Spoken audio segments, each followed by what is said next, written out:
Brasília, e estou aqui com meu colega Luiz Guilherme de Oliveira, também da UNB. Tudo bom, Guilherme? Professora Fátima, como vai? Boa noite a todos, boa noite a todas. Muito feliz de estar aqui. Mais uma aula de inovação no setor público. Pois bem, hoje a gente vai terminar o último slide que trata sobre essa disciplina que está sendo tão importante para os nossos alunos. Eu vou aproveitar esse momento e vou compartilhar, viu, Guilherme, o slide que trata sobre a aula de hoje. Perfeito. Eu estou aqui te auxiliando, né? Então, vamos ver lá o plano de apresentação? Sim, hoje, o objetivo hoje, né, assim, é tentar fazer um esforço para entender essas novas tendências, essas práticas, né, que a tecnologia nos traz como inovação no setor público, né? Essas tecnologias emergentes, essas estratégias inovadoras, como isso vai moldando o que a gente pode chamar de um governo digital, né? De que maneira essas inovações na área de contabilidade pública elas surgem, né? E trazendo um cenário disruptivo. Na verdade, é isso que a gente pode enxergar, né? Um cenário disruptivo para várias práticas, para as várias ações que o setor público oferece para a sociedade.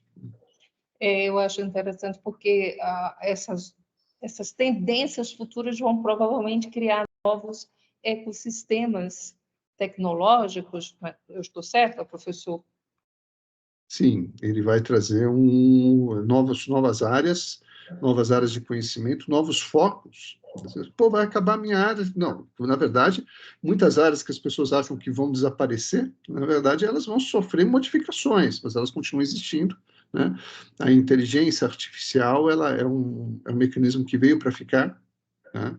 Então, na verdade, é a tecnologia da informação, né, cada vez mais aplicada ao dia a dia da sociedade, né, em diversas áreas, né, saúde, finanças, educação, né, ajudando na tomada de decisão, né, trazendo uma racionalidade maior para dentro do processo de tomada de decisão.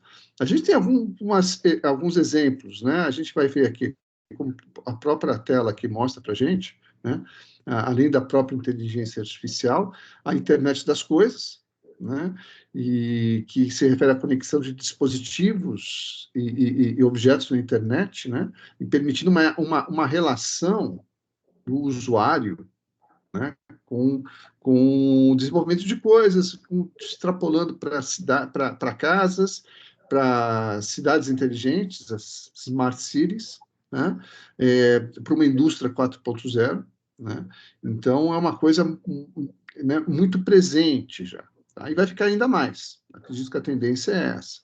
A gente vai ter também o blockchain, né, que são tecnologias de registro distribuído que permite criação de registros imutáveis e transparentes, né? Então, a gente vai ver isso muito em finanças, saúde, logística, segurança, né? Transparência, né? A questão outro ponto, da realidade virtual, né? Que já era a realidade virtual em alguns setores muito intensivos em tecnologia já era uma realidade bastante presente, né? A Embraer, por exemplo, trabalha com realidade virtual, né? Os mockups digitais da Embraer, dos seus projetos novos, desde o início, desde os anos 2000. Né? Isso permitiu, inclusive, ganhos competitivos da Embraer muito grandes. Mas isso vai chegar cada vez mais saindo de uma esfera de uma grande empresa, né, super tecnológica, e chegando para o consumidor final. Né? Então, a realidade virtual, a realidade aumentada, também vai ficar cada vez mais presente, né? E um outro aspecto, a computação da nuvem, né? E hoje isso também está uma realidade, né? A gente vai naturalmente, até os celulares que a gente utiliza, o computador que a gente utiliza, joga as informações para a nuvem, e quando a gente não usa aquele aplicativo, ele baixa, só para a utilização, ele volta, ou seja, são realidades que às vezes a gente pega e fala, não, isso está muito longe de acontecer. Não, já estão presentes, elas já estão no nosso dia a dia, muitas vezes a gente não se dá conta. Ai, com certeza. Eu me lembrei de uma coisa, você falando aí, por exemplo, da inteligência artificial, né? Ontem eu estava orientando um aluno de TCC e eu comecei a falar sobre o chat GPT e comecei a mostrar para ele também sobre o chat PDF. E, curiosamente, eu peguei um artigo que comentava de uma análise feita nos principais periódicos internacionais, em diversas áreas. Tá? E os periódicos eles já estão aceitando você utilizar a inteligência artificial para auxiliar na escrita dos seus trabalhos. E aí a gente já vê essa preocupação também de normas em diversos ambientes. Não é?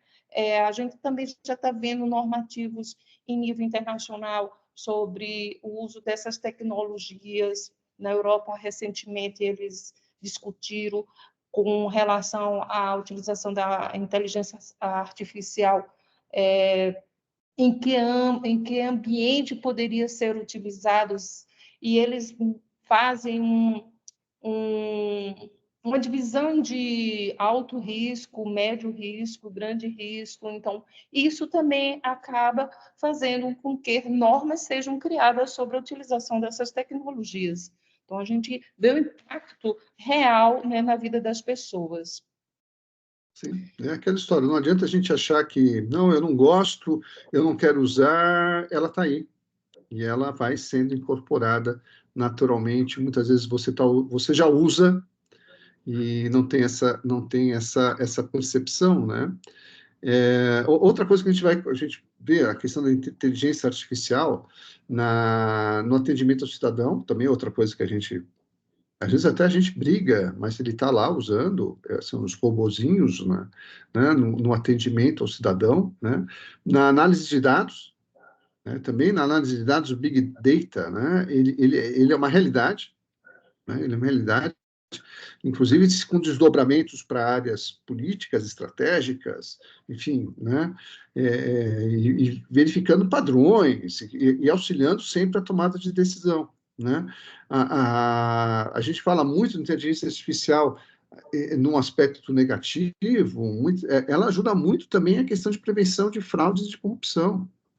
Né? Então, é um instrumento importante, é um instrumento que nem é a questão, não se pode abrir mão. De novo, insisto, ele já é realidade, né? Ele já é fato, ele já participa. Né? Na educação, né, a gente também vai ver muito a questão da inteligência artificial nas plataformas de ensino, né? Você vai ter facilitando o aprendizado do aluno, identificando necessidades do aluno, né? Na área de saúde pública, se cruza com a questão de informação, ajuda muito na questão da alocação, uma alocação mais eficiente de recursos, no que diz respeito, né, a prever surtos de doença, distribuição de recursos, enfim, novos tratamentos médicos, né? No planejamento urbano, eu tinha comentado no slide anterior, a questão do Smart City, transporte, a questão de você conseguir, né, ter a inteligência artificial colaborar na gestão de todo um processo de uma grande cidade, e cidades que se transformam cada vez mais. Brasília é um exemplo disso. Brasília é uma grande cidade, é uma cidade de grande porte no Brasil, né?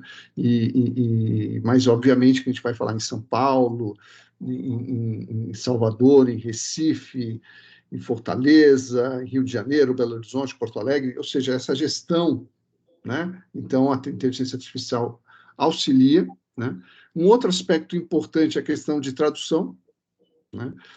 Cada vez é mais eficiente o processo de tradução que a gente às vezes usa na internet, né? Mas ele é intensivo em inteligência artificial, né? Nessas traduções ficam cada vez melhores, né? E segurança pública, né? Segurança pública, não tem, né, análise de dados de vigilância preventiva, enfim, estratégia. A inteligência artificial colabora profundamente com a questão de estratégia. Eu acho que esses são alguns exemplos da inteligência artificial no setor público. E, repito, acho que é a sexta ou sétima vez que eu estou falando isso. Não é que ela vai chegar, Ela já veio, já está Já- presente e veio para ficar. Gostando ou não, é uma realidade. Né? Quando eu me lembro, quando eu sou professor há muito tempo, né, a gente não gostava que os alunos utilizassem celular. Olha, gente, veio para ficar. Hoje eu escrevo uma tela, o aluno tira foto, ele grava a aula, né? É uma realidade. Ela se impõe, né? Muito nessa linha. Temos outros também, não é? Outros conceitos em relação à tecnologia, inovação. Sim, a gente tem aqui, a gente vai olhar aqui no slide em tela, né? A gente coloca aqui, eu acho que seis que estão aqui, a questão do metaverso, né? Que esse espaço virtual tridimensional, né?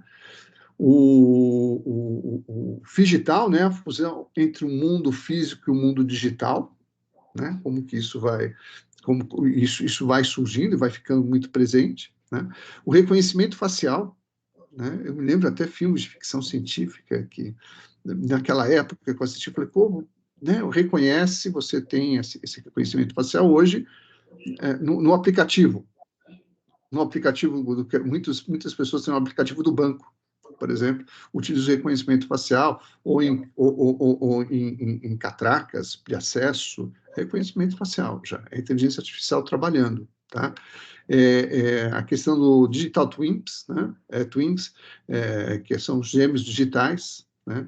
Busca de melhor solução, melhorando a eficiência e reduzindo o custo, serve como um hub de dados em tempo real para o seu proprietário, permitindo referências ao desempenho projetado, esperado e monitorado, externo e contínuo, né? Ou seja, uma simulação, né? Então, o aumento de portais de dados abertos, né? Também isso é uma coisa, não, os dados cada vez estão mais abertos, gente, não tem por onde, né? E a governança dos dados e privacidade, né? Refere-se a um conjunto de ferramentas técnicas e práticas para garantir que os dados sejam coletados, armazenados, processados e compartilhados de maneira ética. E aí a gente entra muito a importância do marco regulatório, né? Um marco regulatório que consiga, que permita a utilização desses dados de uma maneira ética, de uma maneira, né, que seja permissível ou que não seja condenável nos aspectos éticos mais variados possíveis. Vamos para o item 3.2, professor. Inovações na contabilidade pública, né?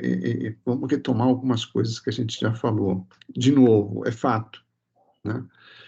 Os transformadores de blockchain, né? As necessidades de transações seguras, né? E o gerenciamento de informações contábeis, né? Hoje a gente não consegue fazer isso, dado a quantidade cada vez maior de transações.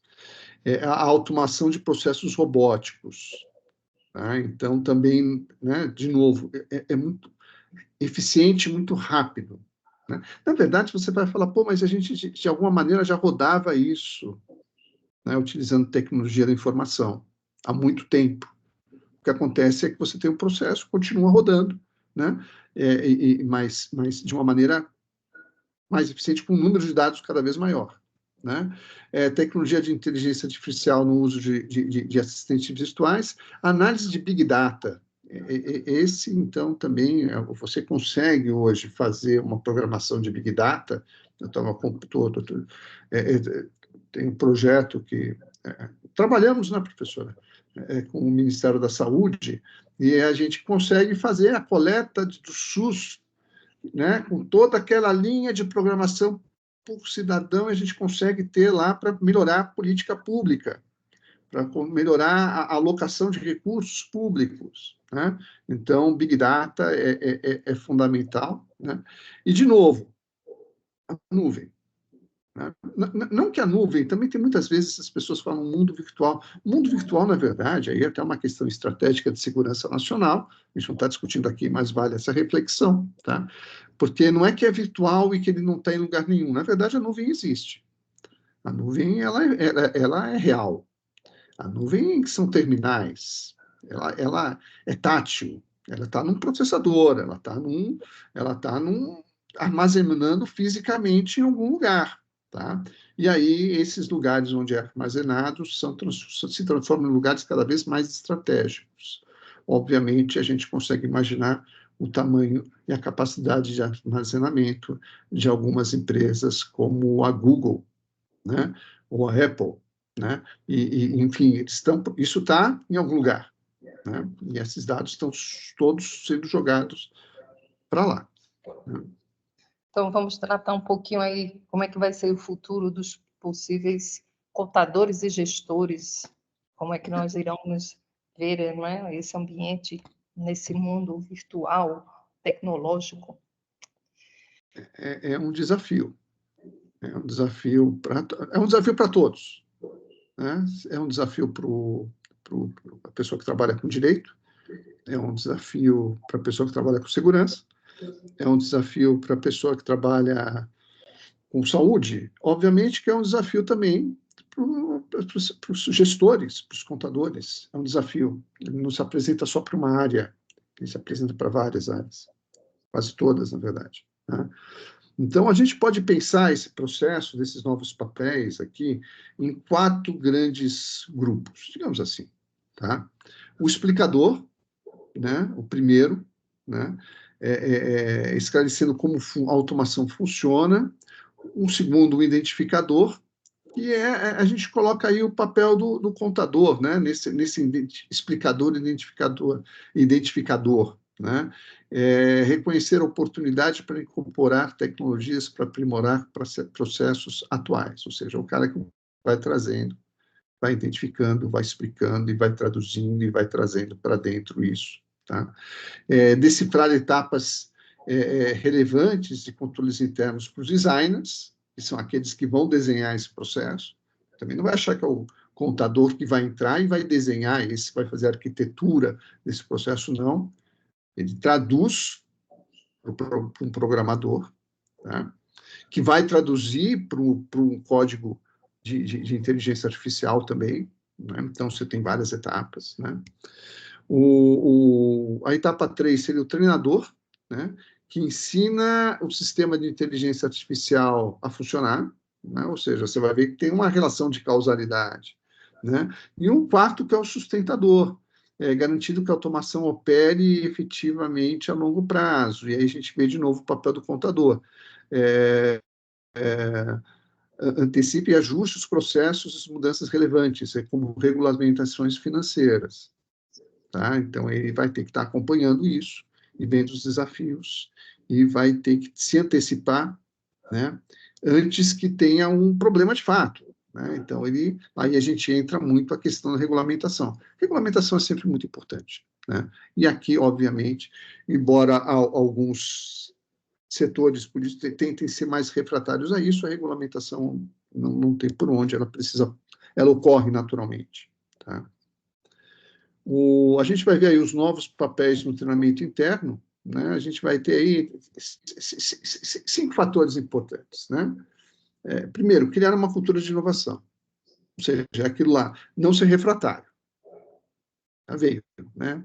Permitirá que as organizações acompanhem as mudanças tecnológicas e permaneçam competitivas, ou seja, você tem que ter esse papel de incorporar essa ideia, não, fugir daquele comportamento, não, eu não gosto disso, não vou trabalhar com isso, porque isso se impõe, tá? Então, você tem que ter essa cultura de inovação, de aceitar essa inovação, né?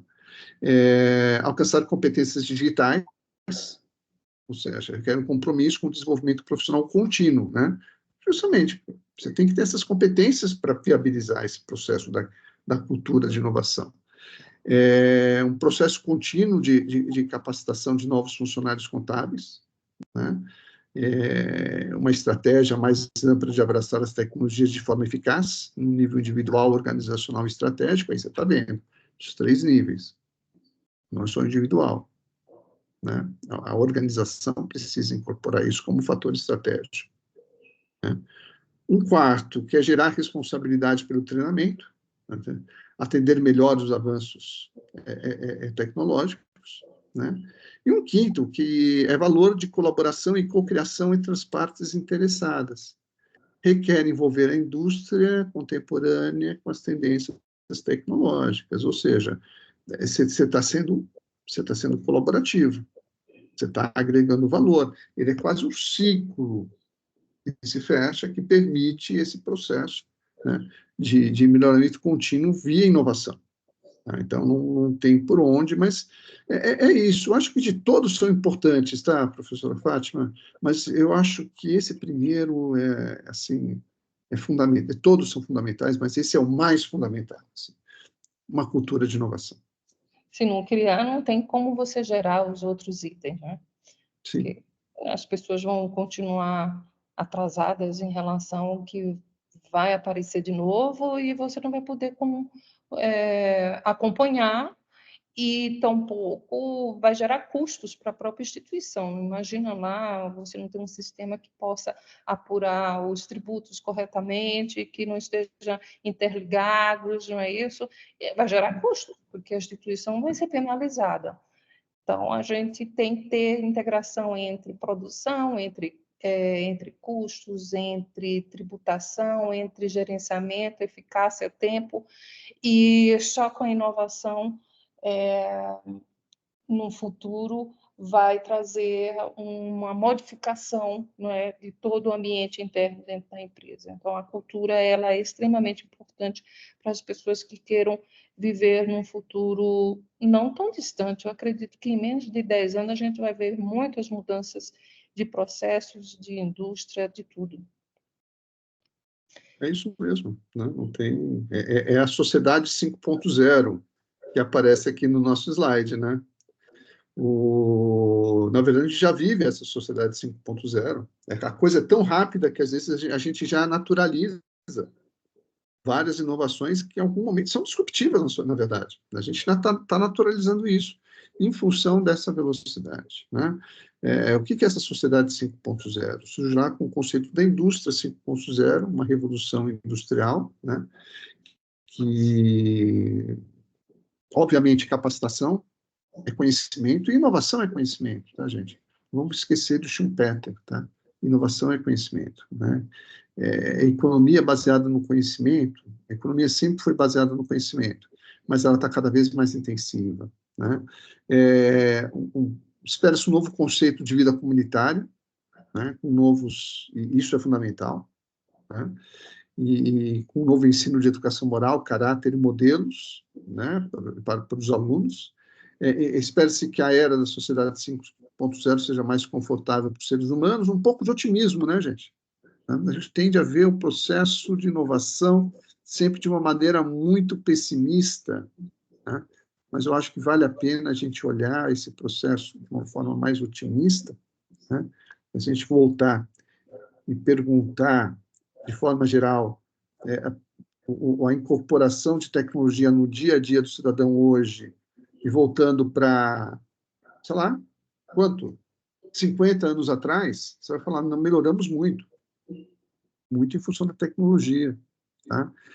Então, às vezes a gente tem que ver de uma forma mais romântica o passado, mas, na verdade, a tecnologia ela tende a melhorar e ela melhora efetivamente. Tá? Os profissionais precisam ser reativos às mudanças na profissão e reformular seus ambientes de trabalho para se concentrar no uso de modelos de aprendizado mais ativos, habilidades sociais, habilidades tecnológicas, ou seja, não ser refratário. Não ser refratário. Tá? Então, é isso. Você tem que estar disposto a incorporar. E aí a gente volta para aquela questão anterior, né, professora? Uma cultura de inovação.